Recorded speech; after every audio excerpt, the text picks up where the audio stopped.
Oke bro, kita lanjut lagi Sutra-Sutra Dhammapada.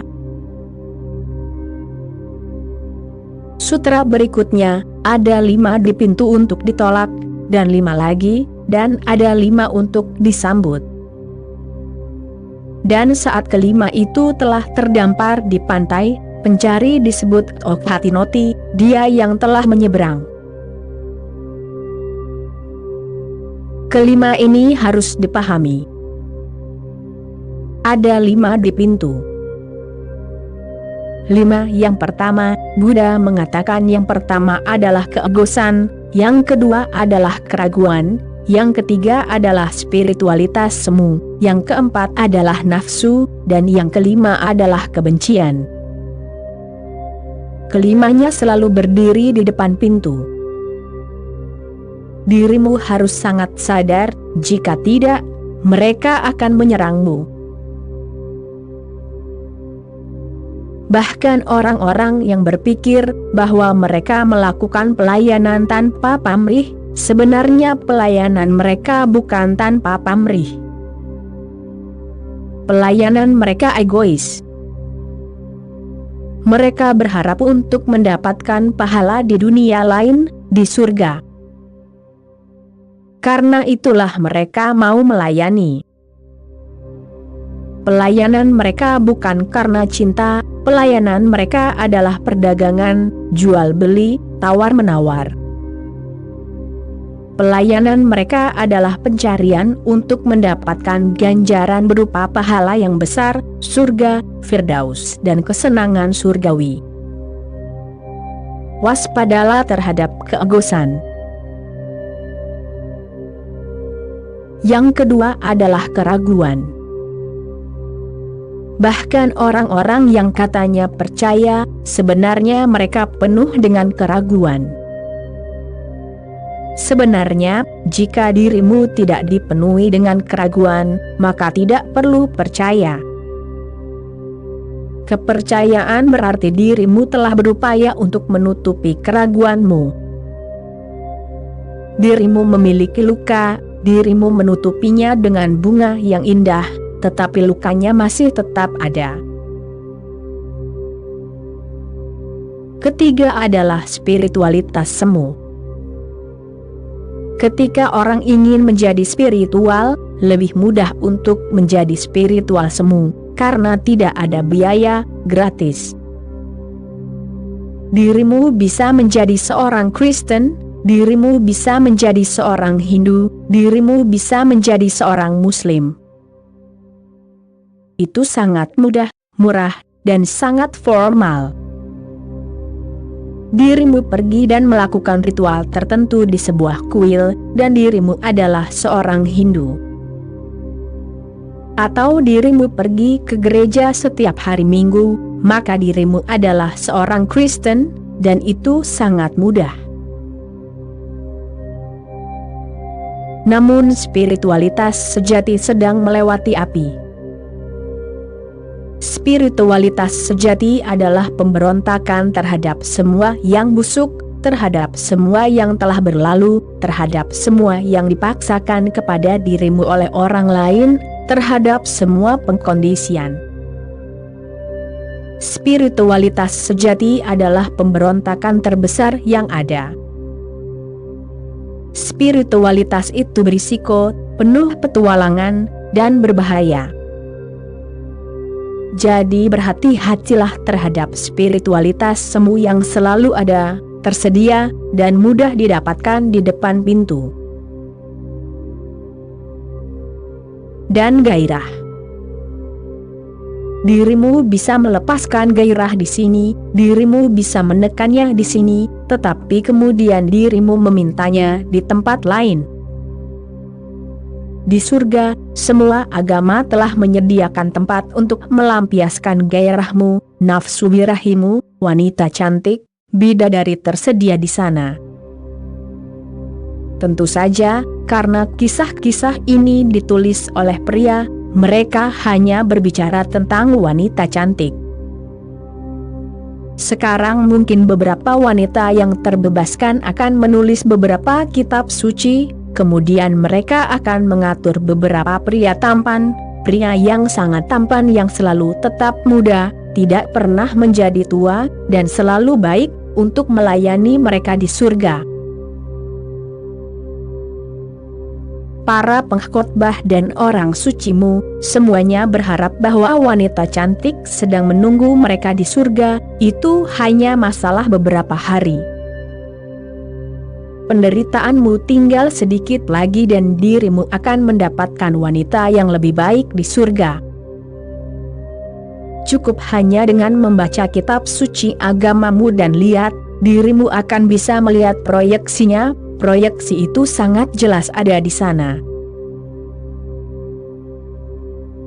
Di surga Hindu, gadis-gadis tidak pernah tumbuh lebih tua dari 16 tahun, karena di India usia itu dianggap sebagai usia terbaik.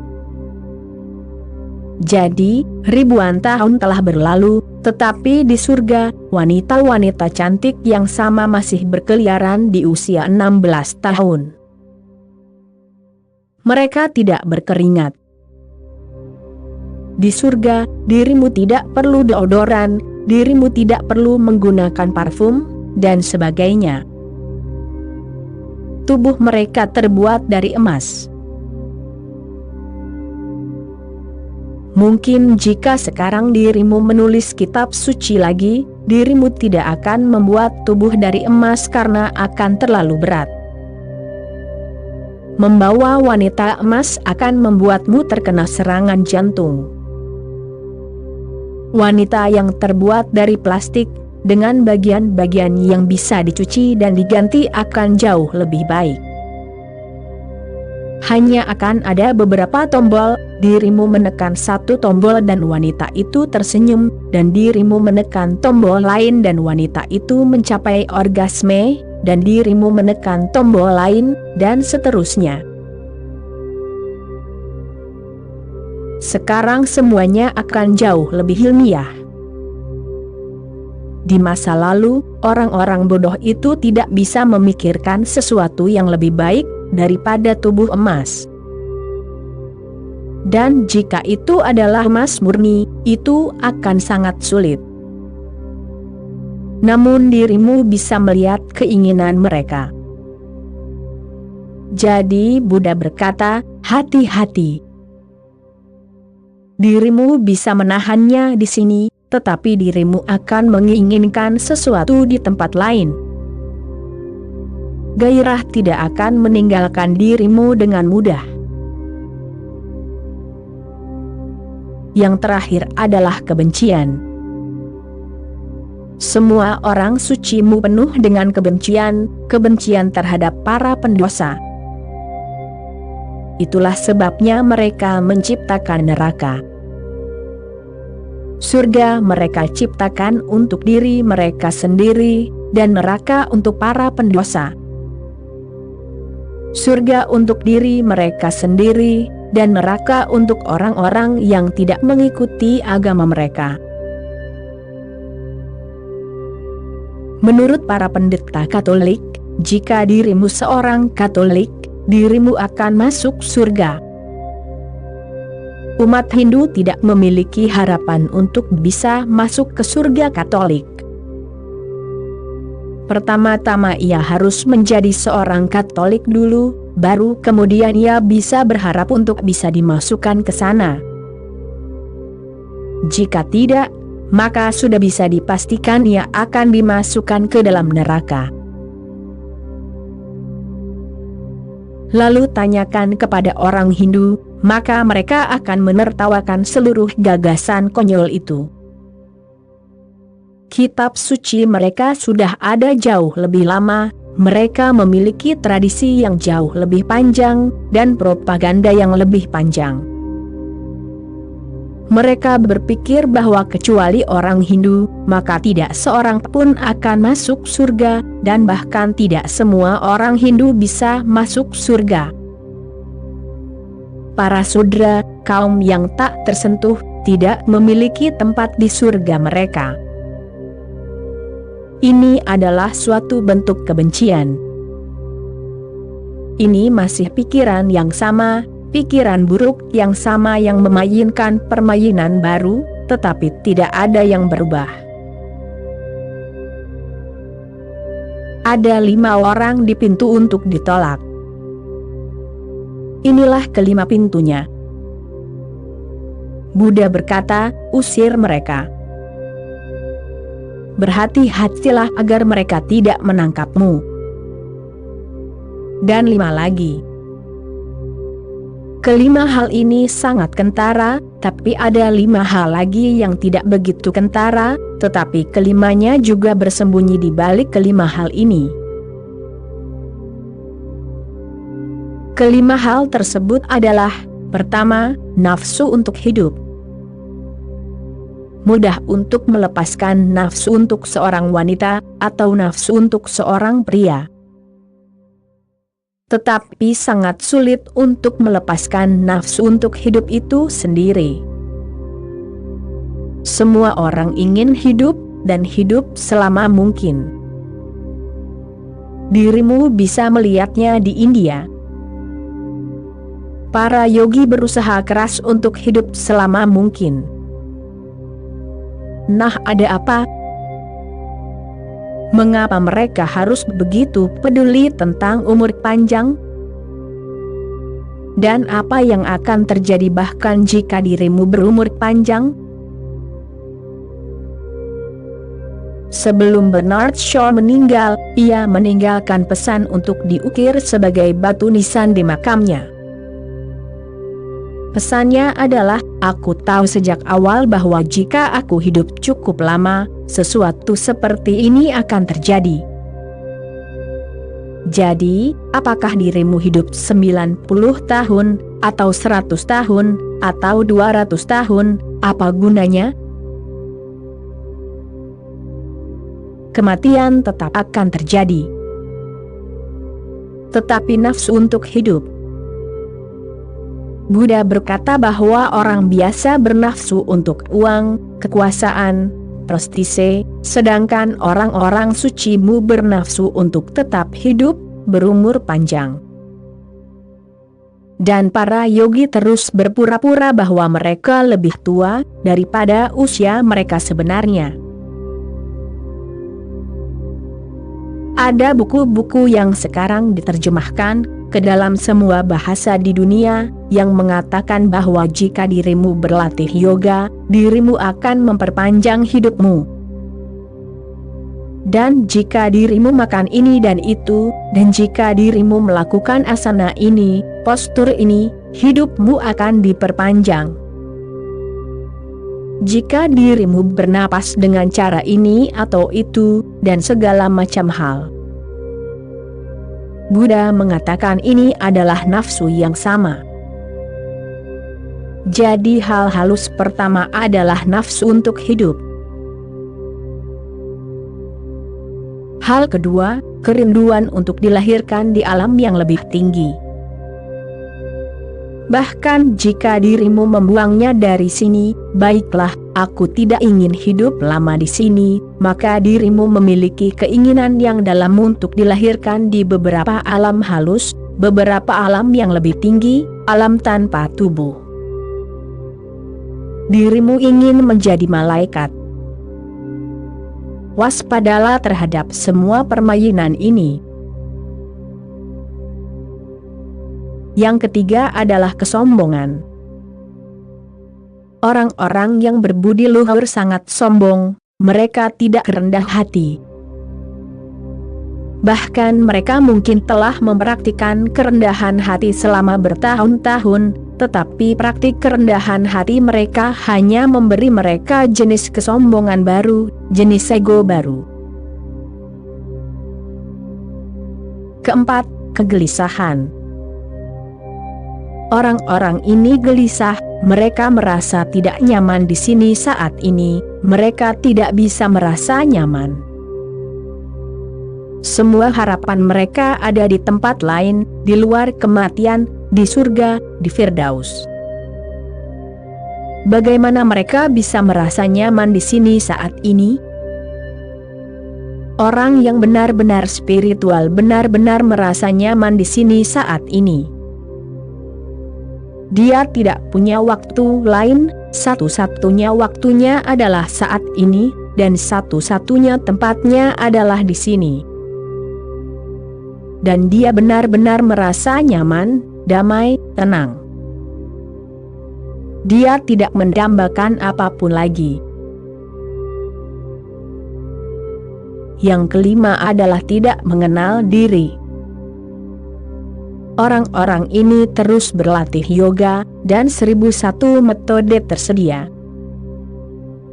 Dirimu bisa mendistorsi tubuhmu dengan cara ini dan itu.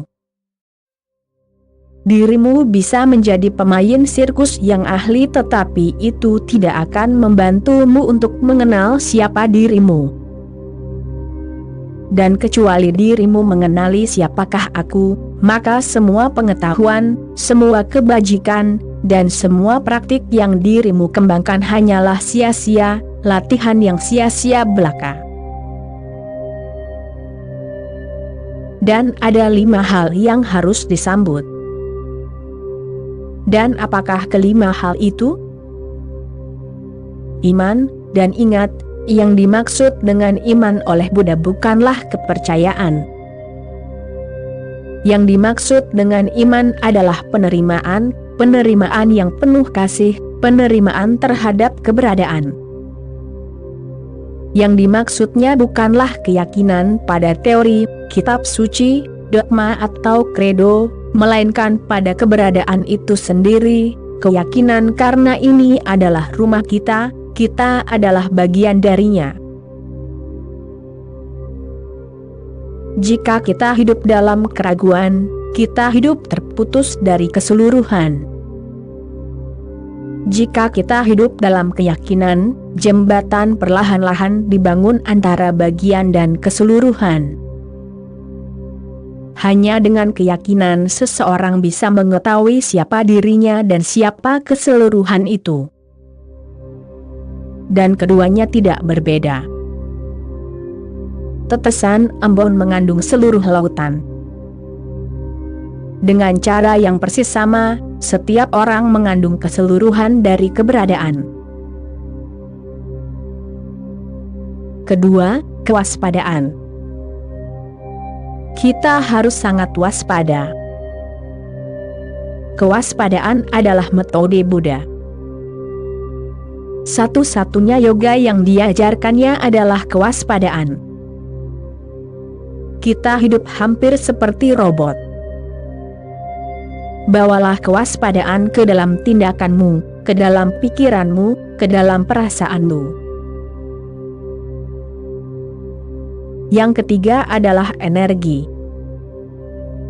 Kita terus-menerus membuang-buang energi ke dalam hal-hal bodoh, misalnya bertengkar, berdebat, tanpa alasan sama sekali. Pertahankan energimu, karena kecuali dirimu memiliki energi yang melimpah, dirimu tidak akan bisa melakukan lompatan terakhir. Lompatan terakhir berarti sungai masuk ke lautan, sungai menghilang ke dalam lautan dan menjadi lautan. Jika dirimu tidak dipenuhi dengan energi, dirimu tidak akan bisa mencapai lautan, dirimu akan tersesat di suatu tempat di padang pasir. Yang keempat adalah meditasi. Dengan meditasi, yang Buddha maksud adalah tetap semakin diam, sehingga perlahan-lahan, sedikit demi sedikit terjadi pergeseran, dari pemikiran ke tanpa pemikiran.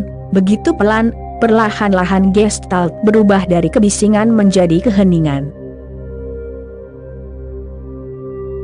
Dan yang kelima, kebijaksanaan. Kebijaksanaan bukanlah pengetahuan. Pengetahuan itu pinjaman, sedangkan kebijaksanaan adalah milikmu. Pengetahuan bisa dikumpulkan dari perpustakaan. Dirimu bisa menampung seluruh isi dari perpustakaan itu dalam pikiranmu. Tapi tetap saja dirimu akan sama bodohnya seperti sebelumnya. Bahkan, dirimu akan jauh lebih bodoh daripada sebelumnya, karena sekarang bebannya lebih besar dan lebih berat. Kebijaksanaan datang dari hatimu sendiri. Itu adalah suara dari diri kita sendiri. Itu terjadi dalam meditasi. Saat dirimu diam, dirimu mulai mendengar suara lembut dan halus di dalam dirimu. Itulah kebijaksanaan. Dan saat 5 hal terdampar di pantai. Apakah kelima hal itu? Keserakahan, kemarahan, delusi, ego, ajaran palsu. Sang pencari disebut Okhatinoti, ia yang telah menyeberang. Ini adalah pesan Buddha untuk para pencari. Ia memberitahu para bodhisattvanya untuk pergi, dan memberikan hal ini hanya kepada orang-orang yang siap, kepada orang-orang yang telah benar-benar siap. Kepada orang-orang yang bersedia mendengarkan, memahami, dan mengikuti jalan. Renungkan sutra-sutra ini untukmu. Semua yang dikatakan Buddha sangat penting. Ini bukanlah agama biasa, ini adalah keagamaan murni. Oke bro, sekian dulu episode kali ini, kita sambung lagi nanti. Terima kasih bro.